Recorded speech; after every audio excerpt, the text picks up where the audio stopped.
OTAN, Outreach and Technical Assistance Network. Can beginning ESL students use Chromebooks? OTAN Technology and Distance Learning Symposium 2019.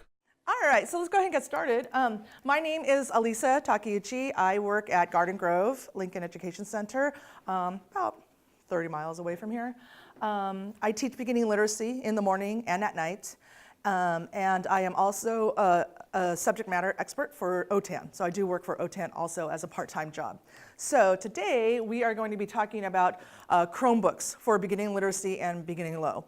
So the question is, oh, my students are too low, or they don't know enough, they can't do it. Yes, they can.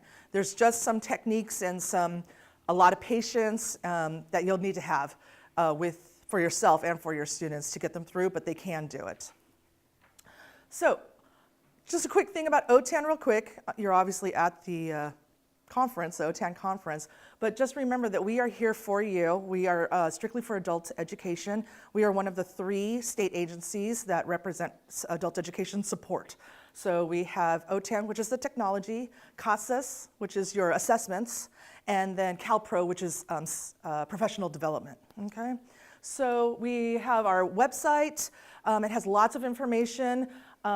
This particular presentation is also on our Tech Talks. Every month we do like a monthly kind of video, some short, snappy tip, and it is on their YouTube channel. So OTAN has their own YouTube channel. So if you go and subscribe or like, hi, come on in. Chromebooks for beginners? Yeah, come on in. Then you'll see all the different Tech Talks that we have. We are on Facebook, we're on Twitter, so please, I think like Neda said yesterday, make us go viral, make us trend. So we're gonna do a quick survey. I have my timer set for 3 minutes. Oh no, not for this one. Who is a teacher in the room? Teacher, good. And administrator, good. Support staff, anybody in support staff-ish, yeah? And then person of importance but not on this list. Yes. It's always other, right? And other just sounds like oh, it's other, It's like, no, you're important, but you're just not maybe on my list, yeah? So you're important too, yes? The discussion, this is what we're gonna do for 3 minutes. So just with your shoulder partners or, in small groups, talk about what makes you wanna use Chromebooks with your students, and then what do you fear will be the challenges of using Chromebooks with your students, yeah? So what's your motivation, and then what do you fear? So if you can just kind of get in some small groups, couple minutes. I'm setting the timer, 3 minutes. So I kind of just wanna let you know real quick that the handout you have is a copy of the slides.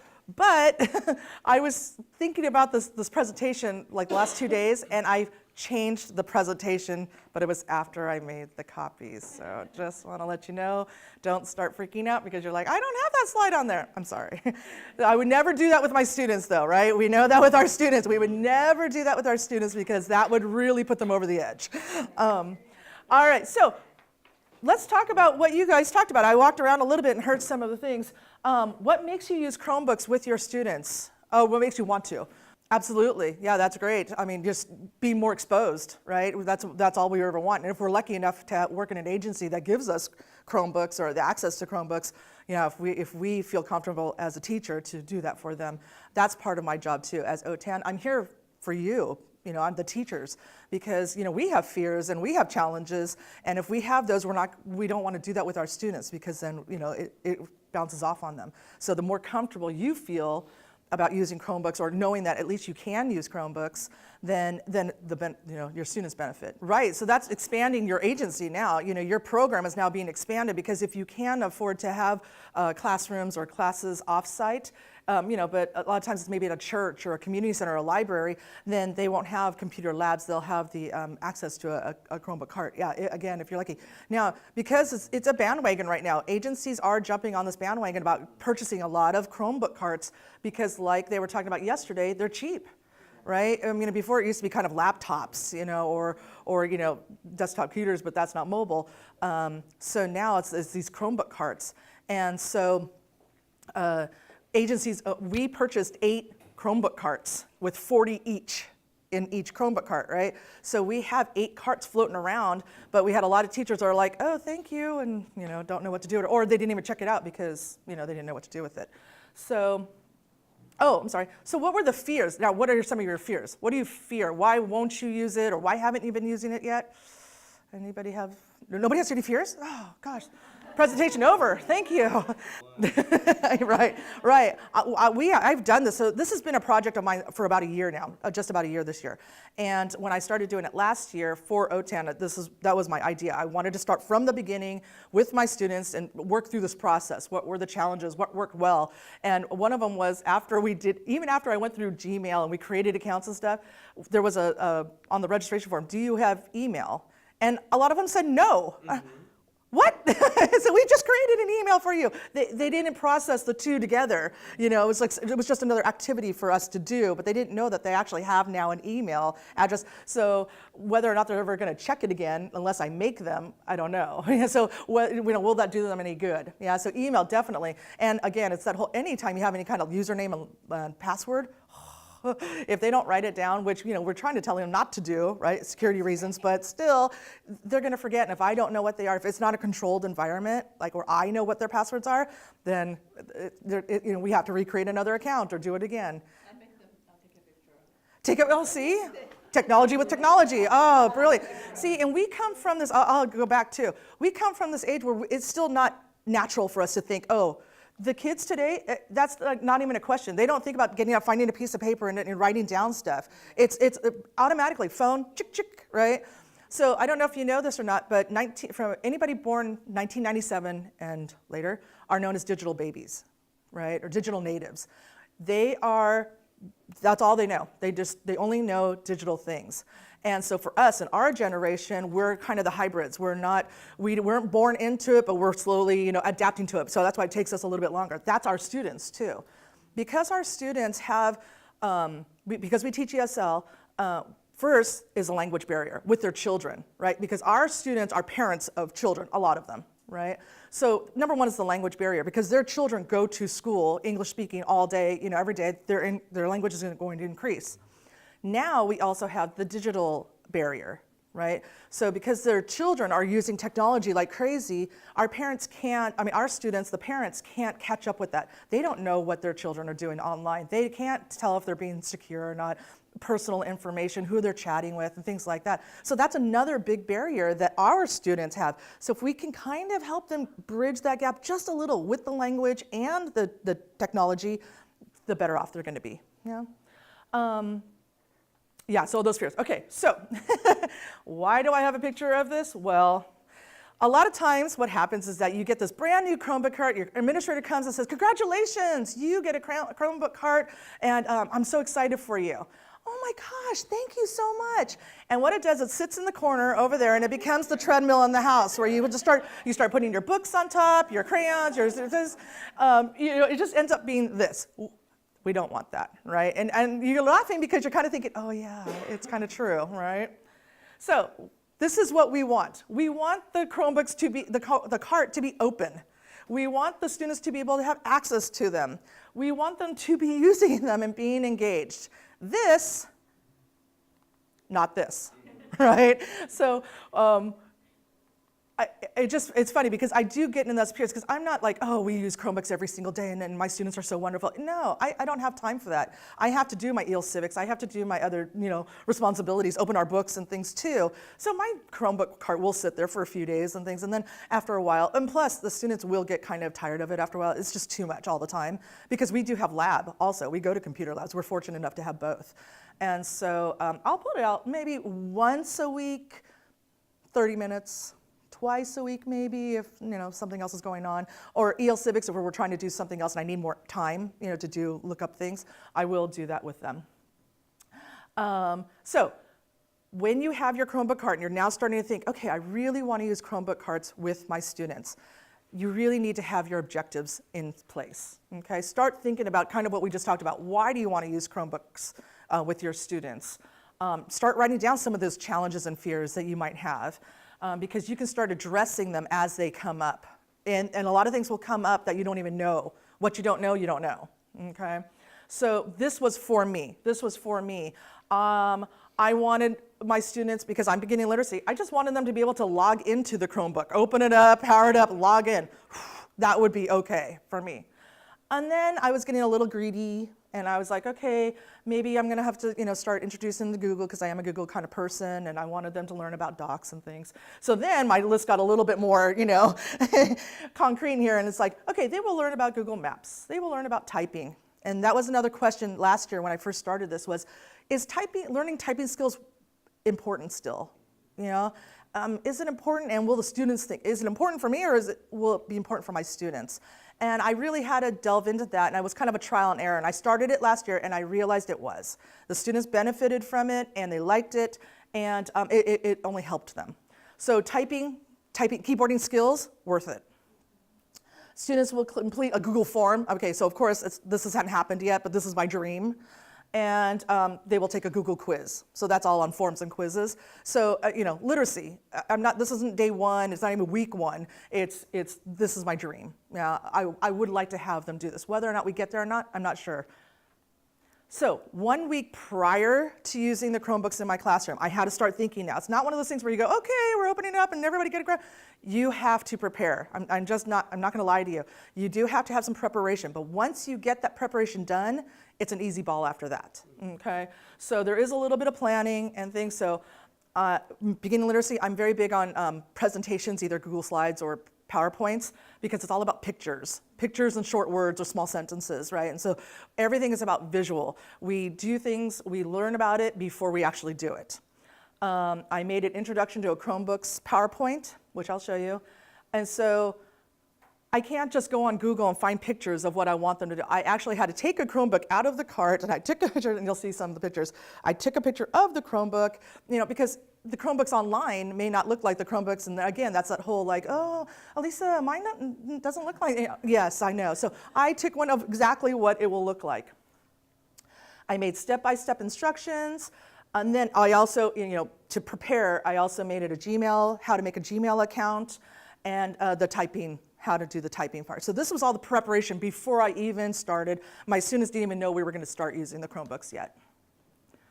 So this is the Chromebooks for Beginners PowerPoint that I made. So it says J2 because that's my classroom, so this was for my class. But I'm going to give this to you, and you're more than welcome to tweak it and change it and make it customized for you, because that's my job too.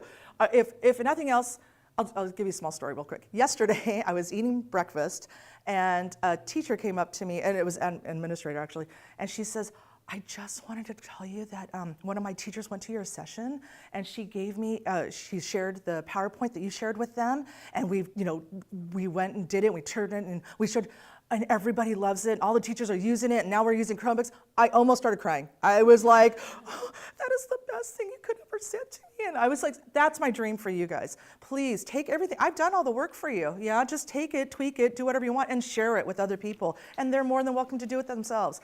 That's the best thing we can do as teachers themselves. So let me show you this real quick.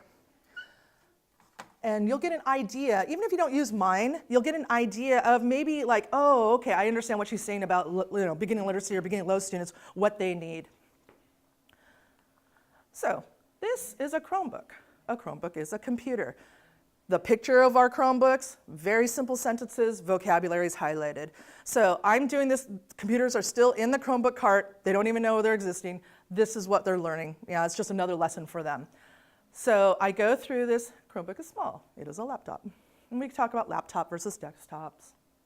It has a monitor. Monitor is the same as screen.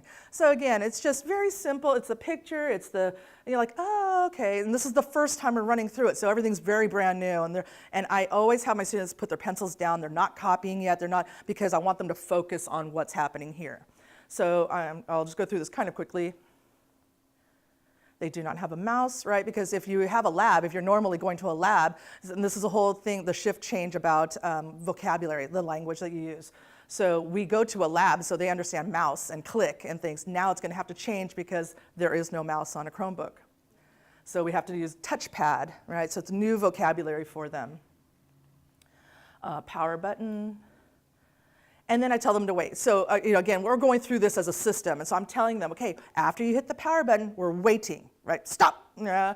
And so they wait for Alisa, and we're going to move on. So we're still just watching. They don't have computers. I said, you will see the screen. And again, I had to open up my Chromebook to know that they were going to see the screen, because otherwise it would just be lost. The cursor. Okay, finger, cursor, touchpad, right? So new vocabulary again. It's new experiences because they're not moving with mouse.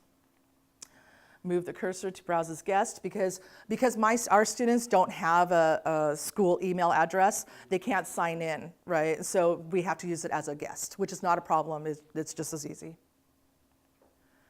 So now here's a new word. Here's the tap, right? We can't say click. Right? Click on this one, click on that. We can't say click anymore, you have to say tap, because now they're literally tapping. Tap, tap, tap. So I'm always saying tap, tap, tap, tap. Yeah, so now they're starting to learn new vocabulary for this particular device. With Chromebooks also, it depends on your students' experience. When they open up, they'll start doing this on the monitor. Right, because it's a touch screen, and some agencies are lucky enough to have the touch screen. We aren't, but so yeah, I have to say, oh no, down here. So you'll have different experiences with your students too. Again, so you will see this screen. So in my classroom, my students are in rows, right, and so I'm usually in the front. They're not in groups like this. So what I can do is I go in the back of the classroom and I can see all their screens, and if I see all white, then I know that they're on the same page with me. If I see somebody else that doesn't, then I know to go to that one. So it's very easy. If it's in groups, it's a little bit more difficult. You're running around a little bit more. You will be running around too. You'll be putting out fires all the time. So you're not going to be sitting at your desk going, okay, students, good luck. You will be running around a little bit. I get a little sweaty and things. Tap on the Chrome picture. So they're technically on the internet right now, but I want them to go to Chrome, which is what we have. So all Chromebooks have Chrome. So we use the Chrome browser. And then again, it's wait, right? So they don't have their computers yet still. This is just the PowerPoint. This is just the presentation part. All right, so at that point, I stop the PowerPoint, because now it depends on what my lesson's gonna be. What are we doing now? We're going to Gmail, or we're going to typing, or we're going to maps. So that was the end of the PowerPoint. I show it to them twice. Once on the first day before we go to the Chromebook, or maybe even twice, maybe even 3 times. I show it to them twice. I showed them to it again. Now they copy. I have them write. I try not to I try to have them write as much as possible. So I have them copy all those sentences. We go through and we copy all the sentences and things, and we go through it. And then the day of the Chromebooks, excuse me, then they have the list. They have we know what we're doing. How to create a Gmail. I just updated it 2 days ago. Because when I did this last year, the process to create a Gmail account has changed. And so I couldn't give them my old, what I was just telling you about. Oh, don't worry, once you make it, you can keep using it. Well, Google products change all the time, good and bad, for the good and bad. They're always evolving and always, listening to feedback and changing things. But you as the teacher now really have to keep up with that. I had to create another whole account, just a fake one kind of, to make sure that what the steps were that I had before still applied, and they didn't. So I'm glad I did, because now I'm gonna be able to fix it and then give my students the real one, because it will cause a lot of havoc if you give them that old one, just taking it for granted. Oh yeah, I'll just sign up for the Gmail. I've already taught this before, I know how to do it, and now it's all different, information that they need. Oh, that teacher, Alisa, I'm like, oh, and I'm trying to figure it out and trying to, wing it and things. Be prepared, yeah. I don't know if, okay, so first day of Chromebooks is here. Whoa, so students, we're gonna open up the Chromebook cart, we're gonna use our Chromebooks today. This is week 9 of school, it's not week 1. My students are too low, they don't know me yet, they don't know how I work, they don't know my listening yet, they don't know everything. I can't do this. I didn't feel comfortable to do this until week 9 of school, okay? 18, we have semesters. Yeah, we have semesters. And then I tried to, so then I got a little bit, this was all last year, I got a little bit arrogant this last fall, and I said, oh, I've already done this, I'm gonna see what week I could do this. So I tried doing it in week 3, fail. Yeah, they were still too new to school. I was still getting too many new students, because by week 9, we're open, enrollment also. But at week 9, for some reason, we kind of had a little lull. So it was basically the same students who come all the time. So they were used to me, they were used to our routine and things like that. I wasn't having to worry too much about new students still. Week 3, fail. It was too early, it was too soon. The students still didn't have the listening skills quite yet. And so it was very frustrating for everybody. So I stopped it, and now I'm just starting. We're in week 9 now, so I'm just gonna start it again. So we made sure that the Chromebooks were charged. Again, those little prep things that you don't think about, but you do. Make sure that your Chromebook cart has been charged. Make sure that the Chromebooks themselves are plugged in or have been plugged in. You know, it depends on you, but you could open all of them and power them up just to make sure, but I didn't. We have 40 in a cart. I'm not gonna go through them. So I just had to trust that when the students took it and then they opened it and powered it, it worked. If it didn't, it was not a problem for us because we had enough. I had less students than Chromebooks, so they were able to switch it out. I only had one time where I had 40 students and 40 Chromebooks, and there wasn't any to swap out. So I just said, I'm so sorry, and I put it back, and I buddied them up with somebody else. That was the only time I ever had to do that. But those are, again, those things you have to kind of contemplate and think about that you wouldn't know until it happens. It was one of those moments. The students, we opened up our Chromebooks, they were all prepared, they had the vocabulary, they looked at the PowerPoint, we knew what we were gonna do. They followed directions. Oh my gosh, the first time it went so well. I was so happy. I'm going around taking pictures, and I was so happy with them. And all I wanted them to do was to open up the Chromebook, power on, do browse as guest, do the Chrome, done, close it, put it away. That was all my lesson was gonna be. They were so fast. And I was like, oh, what else can I do? I'm like all excited. They were all excited. So I impromptu just went to the computer and I showed them how to do Google Maps. It was very, very easy. I didn't have to do any pre-teaching, and they were very successful at it. All I did was on the whiteboard, I wrote maps.google.com, and I showed them, okay, we're gonna type now, maps.google.com, and of course they're doing the pecking and checking, and it was fine. And so I told everybody to put in the school address, our school address, and I showed them where to do it. And we're gonna put in our school address and hit enter. Okay, so this was a thing. In hindsight, I wish I would have taught my students pre-taught enter, backspace, and backspace and space bar. Those 3 key terms I wish I would have taught beforehand, because when they made that mistake, Alisa, no back, or erase. And I said, oh yeah, backspace, or enter, go on. Space bar, not together, things like that. Those were the 3 kind of vocabulary words I went, oh, I wish I would have done that first. So learn from my mistakes. So we did the school address, and boom, our school hopped up. Their eyes went, oh, they couldn't comprehend. It was like, I said, what is that? And they're like, school. I'm like, that's right. And then here's the map. Oh yeah, school, Garden Grove Boulevard. And so now they're like, whoa, it was like a world had opened up for them. So I said, okay, now I'm rolling with it now. I was like, okay, go ahead. And what I did was they closed out of maps, and I made them do it again, just to get that practice again. And so I could have easily had them go backspace all the way through and put in their address. I said, no, let's see if they can get back to maps by themselves. So we went back to the beginning where they had that browse as guest, and they typed in maps.google.com, got back there, and now I told them put in their home address. Put your home address in there, and then boom, oh, Alisa, my house, I know. And they're like, it was amazing to them. And they were able to reinforce that skill of getting back to maps by themselves, pretty close to it. Did it again, they exited out, went back, typed in maps.google.com, and then I had them do their native address from their home country. If they had an address, or even just their city and their country, oh my gosh, they were blown away.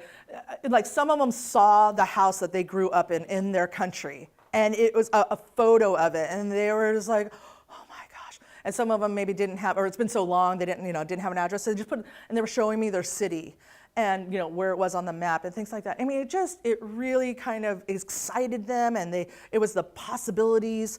And now they have the skill too, like if they wanted to look for anything, I told them, I said, you could look for, we did this for banking, EL Civics banking, where you have to find a bank close to your home. So, we taught them, at this time I taught them nearby, and we typed in banks, and then they looked for banks near their home, things like that. So a very it was such a surprise to me because I didn't plan for it. I didn't make a lesson plan for it. I didn't make a PowerPoint for them, but they were still able to get it, and it was nice. So again, here's the thing I was talking about. I have them in rows, so I can stand in the back of the class and see where they're at kind of pretty much all at once. That helped me a lot. Oh, don't forget, you'll have students, just because they're low English levels, they can still be computer tech. They're different things, right? You could have advanced English students and not have computer literacy. You can have beginning literacy students who are very high tech. Use those students. It will be a better. I don't have to run around all over the place. I have some helpers they're more than welcome to help. And I don't usually let students try to speak their own language in my class. I do my best, right? But in certain circumstances, it's just like, yeah, go ahead. And the other thing is also help them, not do it for them. Because that's what's going to happen too. You have those, they're so gung-ho, or they're getting a little patient because they're not a teacher. They don't know that patience part of it. So they're trying to explain, and the student doesn't understand. So they just do it. No. Let's go ahead and let them do it. Let them learn. Things like that. But that's patience on my part too, because sometimes I want to get going, and I'm like, come on. And so it would be very easy for me to go around and do it for them. But I kind of let them do it by themselves. And again, that power of exiting out and making them do again. Big. It's really powerful. It takes a little bit longer time. Worth it though. How to create a Gmail. Just like I did with the Chromebooks themselves, I showed them the PowerPoint twice before we even attempted it. Okay, so let me show you what it looks like. This is the one I just created a couple of days ago. So now they understand about typing, maps.google.com. They understand that concept of finding that bar, because some of them type here. And if they type here, it's not a problem, but the list comes down. It does. If you type it in the actual Omni bar, the top one, it'll go to that website automatically. But if they type it down here, it'll give them the list, and then they're not where we are, and they get a little bit confused. So you just have to show them, either two things. Either show them the list, it's usually the top one, number one, or always remember type on the top. Yeah, so again, I would never have foreseen that until it actually happened. So now they're typing google.com. This is where we get, everybody okay? We're all here, good? Gmail, tap, right? So no click anymore, tap. Create an account, okay? I'm showing them step-by-step processes on how to make this. First name, this is the interface is different than it was last year. So this used to be all on one page. It was name, last name, and I just copied that box and then they filled it in. Now they've sectioned it. It's in sections. So it was a little bit more of a challenge to get that all together. So I'm showing this to them all, as we're going through, but I have also made them a hard copy of this particular thing. Anytime there's any kind of registration or create an account, always try to make a hard copy of it, give it to them. They're going to fill it out with their pen or pencil, and I'm going to check it for them. Now when we get on the computer, all they have to do is type the information. There's no thinking process about it. It's already been done, and I've checked to make sure that it's done correctly. Yes, okay, so it says it's a suggestion. So Gmail has been pretty good. It's a suggestion, and they don't have to have special characters, but they should have numbers and letters, and so I'll show you. I had a prescribed. Everybody did the same thing. This was my control freak type A personality coming through. So I had a prescribed email address and password, right? So again, they're not using this as their personal, right? If they want to, they learn how to do it. They can make their own personal emails. This is gonna be for the sake of school. Alisa's class, J2, we're only gonna be using it, so I know their passwords and stuff. But again, you wanna explain to them that's not normal, right? You don't want to have somebody else know your passwords and things. It should be secret, da-da-da. But for right now, everybody, I know what everybody's passwords are gonna be. But yeah, that's a good question, because it was, when you do have to create some of these, for us too, when we have to create these accounts and have to have a special character, it has to have the period or the exclamation point, or, that gets confusing for us, and then it's one more thing for us to remember too. Username, okay, passwords, okay, so this is also new. This wasn't here last year. They have I don't know what its actual name is, but I call it the I. So if you click on the I, they can actually see the password now instead of ... which killed them last year, right? Because they're typing and they're looking down here, they don't know, and then all of a sudden they look and they're like, and they're lost and they don't know where they were at. So it's now backspace, start all over again. And so now they have the eye so they can actually see what they're typing. But I tell them, make sure if they see this anytime they're on the internet and they do that, it's great, but close it again so nobody else can see your password. We talked about initials because they're going to need to know this. So for me, Alisa Takeuchi, my initials are AT, right? So when we did our passwords, it's our student number and my initials.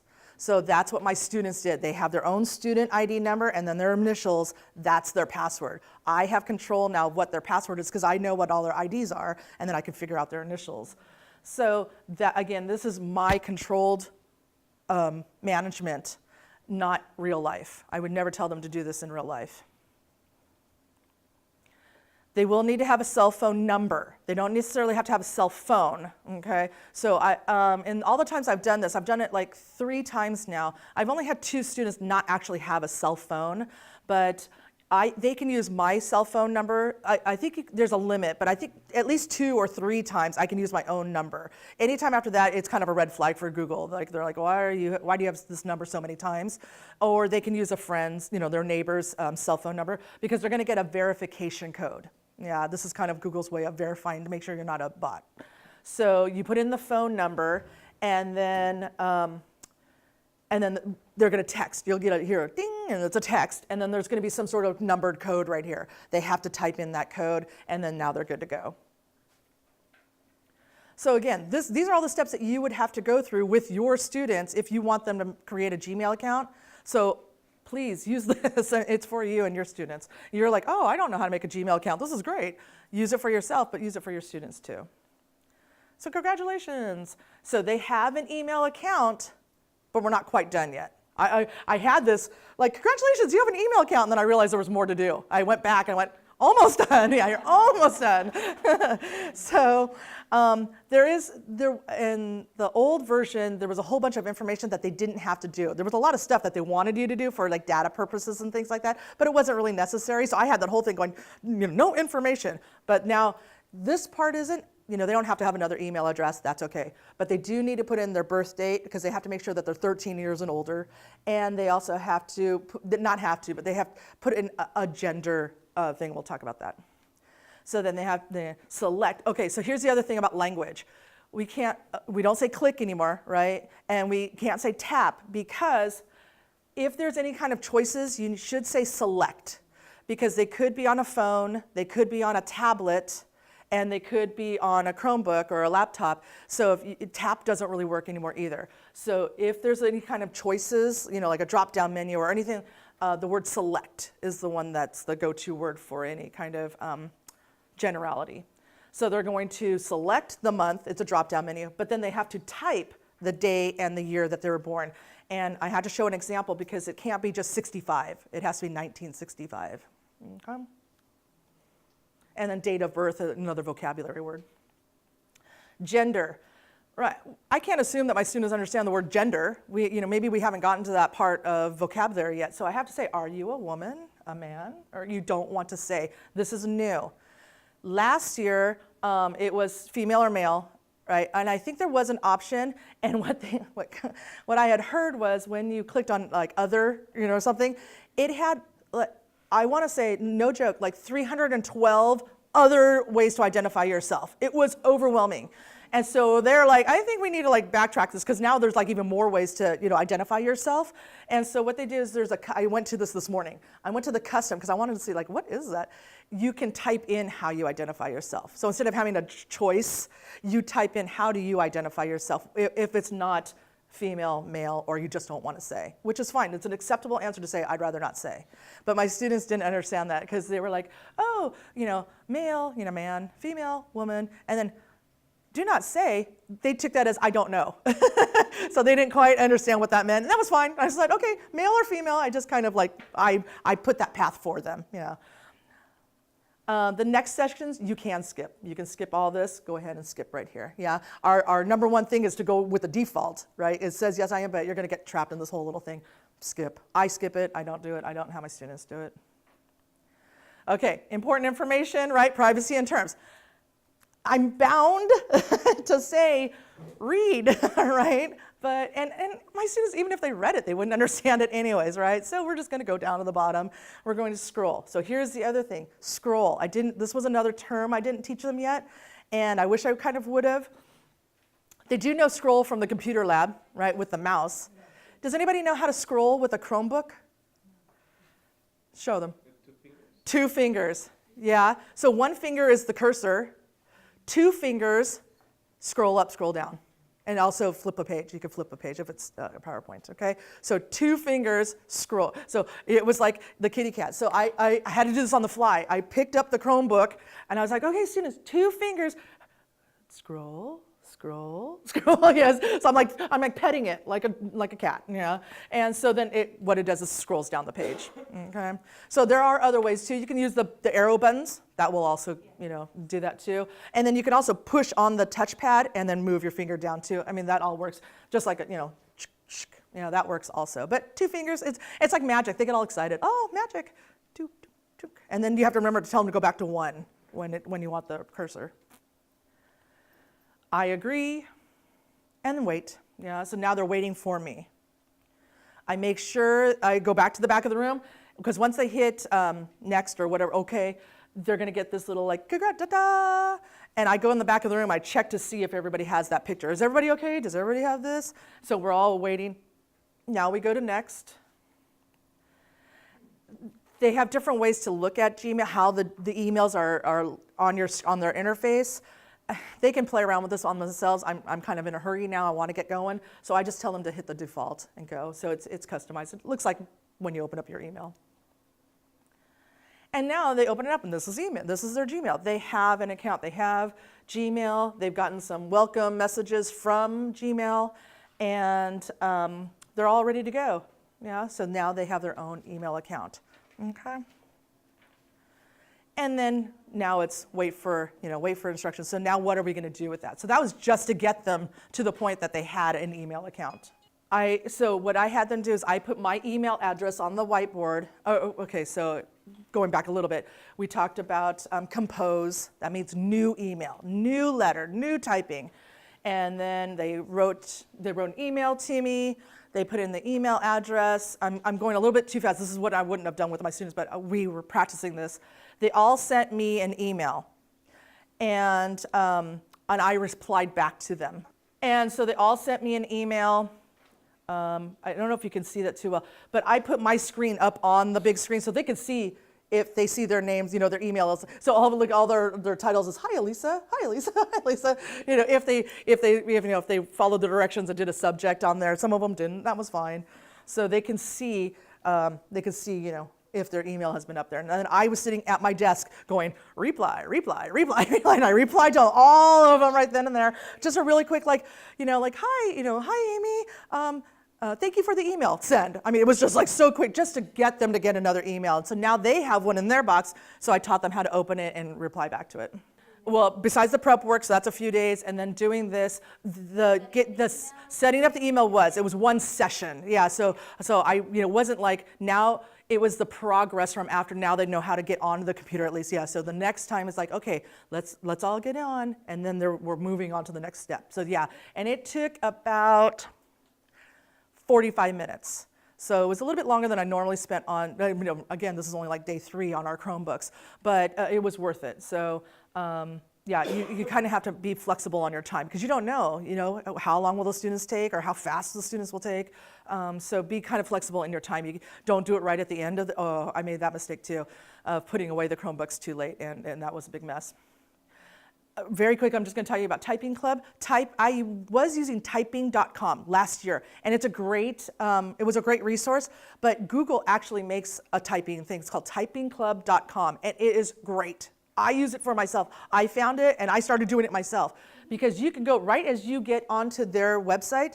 It says get started. You can start practicing typing right then and there. Like no login, no email account, and practices. And so I was like this is so fun. I just went through the actual process of creating an account because I wanted to see what it was like. And it wasn't very hard. For teachers, it's a freemium. There's a free version like this, and then there's a paid version where it has more bells and whistles and things. But They give you the free version from now until, for teachers, from now until July 15th. So I can use it for the whole rest of the school year. And it has like the class book and the, the rosters, it has all that other stuff. But, again, that's one more thing for us teachers to have to keep track of. If I just wanted them to practice typing, we could just do the free stuff. It's not a problem. They won't know the difference. It won't save anything because, there's nothing to save, but they could just go through and just keep practicing their typing because a lot of them just need that FJ, or space bar, or whatever it is. Overall experience, I thought it was great. It was a lot of work on my part beforehand and even during, but it was very doable, I found. The chaos, it was kind of chaotic, but that was okay. A lot of noise, a lot of confusion. Use the students who can help, but the students were engaged. They were very focused. They helped each other, and patience. That's the key thing. It was just patience for everybody. Please, please, please, if you want more help with this or any of the other sessions that you guys have seen today, contact OTAN. We're here for you for free. And it doesn't have to be about Google. It could be PowerPoint, anything technology that you want to incorporate with your students, we are here for you. This is how to contact us. Again, this is the website. When you go on the interface on the website, we have all this different kinds of information for you. Please use it, And thank you so much. Please, please, please do me a favor. I feed off of your feedback. So if you have any suggestions or comments or things, take the QR here or use the Google short right there. And this goes straight to my session, this particular session. And please let me know what you think. I'd love to hear from you, your ideas or your questions. I'll help you any way I can. This whole presentation will be downloaded for the conference, and I'm gonna have to see if my PowerPoint, because I have a PowerPoint within a PowerPoint, those ones that I was showing you, I'll have to see if those work. If they don't, then I will try to see how I can add it to it so that they're separated. Yeah, so you'll see how to make a Gmail or with the Chromebooks for beginners and things. Yeah, so the ones that you really want, those are the gifts, right? And so that'll help you out. So I will double check to make sure that those are available to you somehow. Yeah, I think in the brochure it'll tell you how to find all the presentations for the whole conference. Everybody that's done a presentation puts a presentation on the website. So I will double check and see how it is. It's not on there yet. So if you go to that website now and look for this presentation, it hasn't downloaded yet because I want to make sure that those PowerPoints work. Okay. Thank you guys so much. I really appreciate you guys coming. Thank you, thank you, thank you.